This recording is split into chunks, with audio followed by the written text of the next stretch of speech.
What's good, world? What's good, world? What's good, world? MIAB back with another reaction video. What's good, world? Reaction video. Let me grab my hat off the floor. What's good, world? MIAB back with another reaction video. MIAB back with another reaction video. What's good, world? MIAB back with another reaction video. Appreciate you tuning in. If you're new here, hit the subscribe button. If you ain't new, make sure you get somebody else to subscribe so we get the channel popping. And I don't gotta pull up and pop you. Thank you for tuning in. I appreciate you. Now let's just jump straight into it.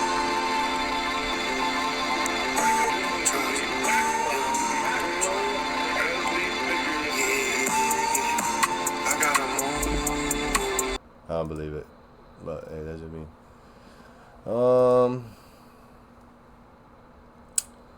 Let's see what's up with this. Let's see what's up. Trump furious as China is about to claim the moon first. I don't know what the fuck is with people.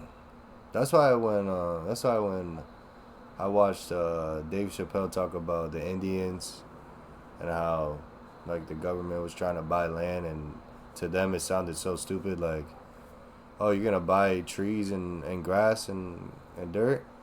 Go ahead, give us all the money. Not realizing what they were really giving up. And it's just like the moon. That's like how the Indians thought, like, oh, that's dumb, you wanna buy dirt and grass, go ahead. But that's what meant why it's so serious, and we have to be careful, because fuck around, they go claim the moon, they gonna think they can start building shit up there. They gonna think they could have a civilization up there, who knows?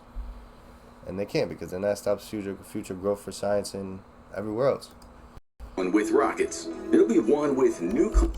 The next space race won't be one with rockets. It'll be one with nuclear power. NASA is in a high-speed race against China and Russia to build the first compact nuclear plant on the moon. And they want to... Yeah, that's another thing, is they want to put a nuclear plant on the moon, which makes zero sense. Why would we make a nuke travel through space? Running by 2030. I mean, you know what I mean. But this isn't just about energy. It's about control, survival, and staking humanity's claim to the future of space. On today's episode of the Infographic Show, we're looking at NASA's plan to build a nuclear reactor on the moon.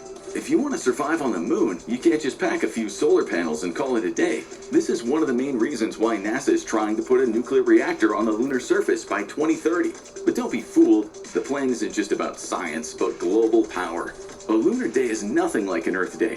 One full cycle on the moon lasts about 27.3 Earth days, which is 14 days of blazing sunlight, followed by 14 days of complete darkness. That 2-week-long night is the deal breaker for solar power. Even the most advanced solar arrays paired with high-capacity batteries can't reliably store enough energy to keep life support systems, research labs, and heavy-duty machinery running for that long. Basically, nuclear energy is not just preferred, but an inevitability to make a moon base viable. This is something we always knew was going to happen. That like everybody wants to be the first to energy, because energy literally rules everything. Give me 1 second. Just like gas and oil and all that type of stuff. Damn. I mean, it's common sense, right?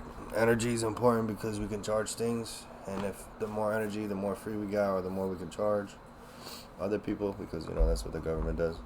Common sense, you know. Or they'll use it for science or growth or stuff. NASA's fission surface power system comes in, a small but powerful nuclear reactor designed to churn out at least 40 kilowatts of continuous power. For context, that's enough to run about 33 average U.S. homes, but still tiny compared to a typical onshore wind turbine's 2 to 3 megawatts.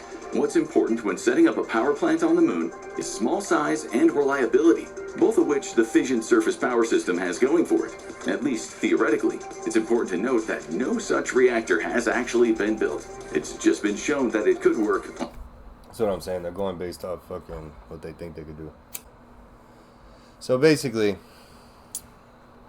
they've been in the moon 4 times, we've been in the moon 6 times, and they already think they could put a nuclear reactor there instead of trying like solar panels maybe at first and try to see how much energy they can build up, or just, you know, trying in a process. They want to just rush and try a system that they never even tried yet. Also, the process of getting it there, I mean, which we've gotten a whole space station up there, so it's not like we can't do it. But this isn't just an engineering project, it's a geopolitical sprint.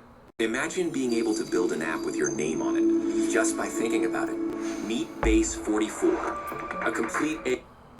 In May 2025, China and Russia announced plans to build their own automated lunar nuclear power station by 2035.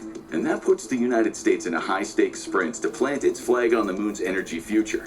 Sean Duffy, acting NASA administrator under President Donald Trump, wrote in an urgent letter to the agency that it is imperative the agency move quickly to ensure the U.S. leads in this critical technology. In order to do this, NASA will need to solicit proposals from private companies to design, build, and launch a 100-kilowatt reactor by 2030. NASA wants something modular, lightweight, and rugged enough to survive a moon landing, but robust enough to operate for at least 10 years without refueling. That By 2030 is in literally 5 years. Do you know what they're trying to do? means advanced shielding, autonomous operation, and an almost maintenance-free design, all of which are big asks. But why the rush? Who cares who puts a reactor on the moon first? Well, whoever controls the moon's power grid could control its economy and potentially its strategic value as a deep space launch hub. The moon isn't just a dusty old rock. It's the gateway to Mars, asteroid mining, and possibly a $1 trillion space economy. But without a dependable power source, none of that can happen. We'll explore the nuances of these factors later in the video, but suffice it to say that many are betting that the moon will be hot real estate in the future. Experts say that They always said it. That's what I'm saying. They've always said the moon will be viable. with enough funding, Be a it piece is of real estate. technically possible to hit the 2030 deadline, but there is a catch. The very administration that wants to achieve these ambitious goals has cut NASA's budget in the past, and it plans on slashing it by 24% in 2026. And that raises questions about how this plan will all come together. Still, the administration has pointed out that small reactor designs already exist, and if the US truly commits the resources, the technology is ready to go. So what are the specific problems that the United States faces when planning to build a nuclear reactor on the moon by 2030? First, there's the issue of simply getting there. The plan is to use the Artemis program to get the reactor there, but as many have pointed out, this just isn't feasible. Right now, the Artemis program is already behind schedule. Artemis 3, the mission meant to return humans to the moon, is slated for 2027, but it's been hit with delays, funding uncertainty, and repeated setbacks. Without a steady stream of crewed and cargo flights, any reactor project is dead on arrival.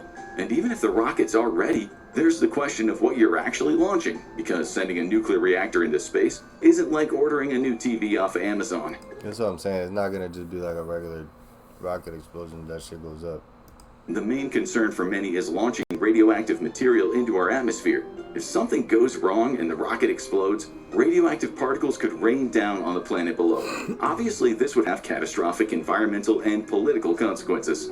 Then there's the fact that the geopolitical aspect of the mission could backfire. Some scientists have warned that it seems like we're going back into the old first space race against the Soviet Union. All over Unfortunately, again. this can lead to missions being launched too soon, or science itself taking a People getting hurt because they're in a rush. backseat to bragging rights.